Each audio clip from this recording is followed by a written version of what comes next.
This channel does not promote any violent, harmful, or illegal activities. All content provided by this channel is meant for an educational purpose only. শুনলেন তো, ক্ষতিগ্রস্ত এলাকার মানুষ অভিযোগ করছেন যে নিম্নমানের ত্রাণ সামগ্রী দেওয়া হচ্ছে। অভিযোগ করছেন প্রশাসনিক নজরদারি ঠিকমতো হচ্ছে না। কেন এই বিধ্বস্ত মানুষগুলো এই বিধ্বস্ত এলাকায় যেখানে কোনো রকমভাবে বেঁচে পড়তে আছেন তাদের কাছ থেকে এই অভিযোগ শুনতে হবে? প্রশাসনিক কর্তারা কি ভোটের কাজে ব্যস্ত ছিলেন, দেখতে পাননি এই রকম সব সামগ্রী গেছে?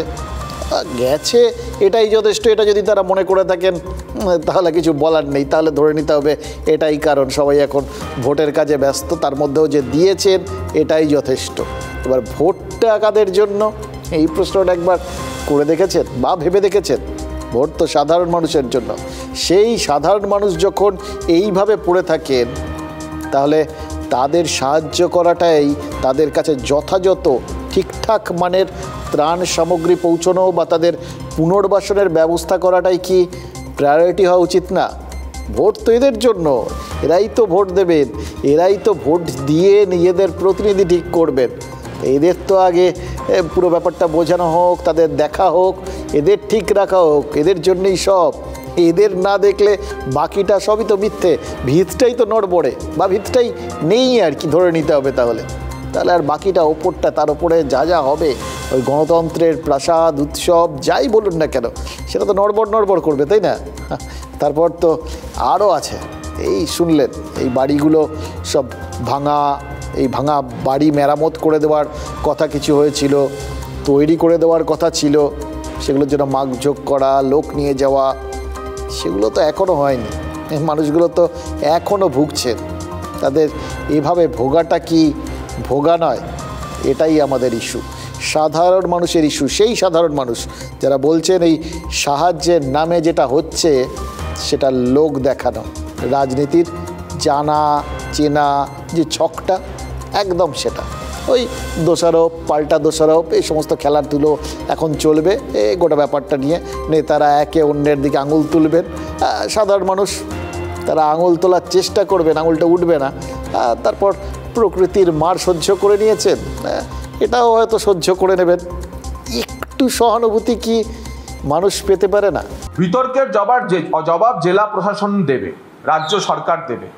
তার কারণ কেন্দ্রের কাজ ত্রাণ পাঠানো, ত্রাণ বিলির ব্যবস্থা রাজ্য সরকারের। সেই ত্রাণ যা এনডিআরএফ এবং এসডিআরএফ এর মাধ্যমে এসেছে, যার পুরো টাকা কেন্দ্রীয় সরকার দিচ্ছে, তা যদি বিলি নিচে না হয় তার পুরো দায় স্থানীয় প্রশাসন এবং জেলা প্রশাসনের উপর। এবং মুখ্যমন্ত্রী এখন উত্তরবঙ্গে সফররতা, তাকেই বলতে হবে কেন তিনি চা পাতা তুলছেন আর বার্নিস গ্রামের মানুষ রাস্তায় বাটি হাতে বসে আছে। 3 বছর পরে প্রধানমন্ত্রী আবার ঘন ঘন আসতে শুরু করেছেন। গোটা পশ্চিমবঙ্গের মানুষ সম্পর্কে কতটা উদাসীন, কতটা নিষ্ঠুর আমরা বলতে পারি। পাশে জলপাইগুড়ি জেলায় ওই রকম বড় ঝড় মাত্র কয়েকদিন আগে হয়েছে।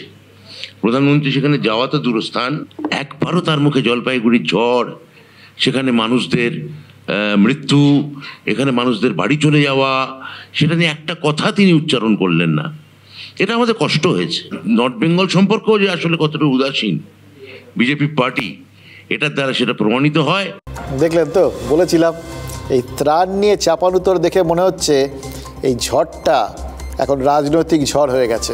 আমরা দেখেছিলাম যে টর্নেডো চলে যাওয়ার পর প্রচারে ঝড় তুলেছিলেন শাসক বিরোধী সব পক্ষ, এবং তারা সবাই সেই সময়ে একটা সহানুভূতি দেখানোর চেষ্টা করেছিলেন। এবং সহানুভূতিটাকে কেন্দ্র করে যে প্রচারটা শুরু করেছিলেন তার ইস্যুটা ছিল বঞ্চনা বনাম দুর্নীতি। অভিষেক বন্দ্যোপাধ্যায় অভিযোগ করেছিলেন আবাসের টাকা কোথায়, কেন আসছে না আবাসের টাকা, কেন্দ্র কেন টাকা দিচ্ছে না? এবার টাকা যদি আসতো আবাসের, তাহলে পাকা বাড়ি তৈরি হতো, তাহলে তো এত ক্ষয়ক্ষতি হতো না। বারবার বলেছেন তারা, তৃণমূল নেতারা এই কথাটাই বারবার বলে বলে মানুষের মনে গেঁথে দিয়েছেন।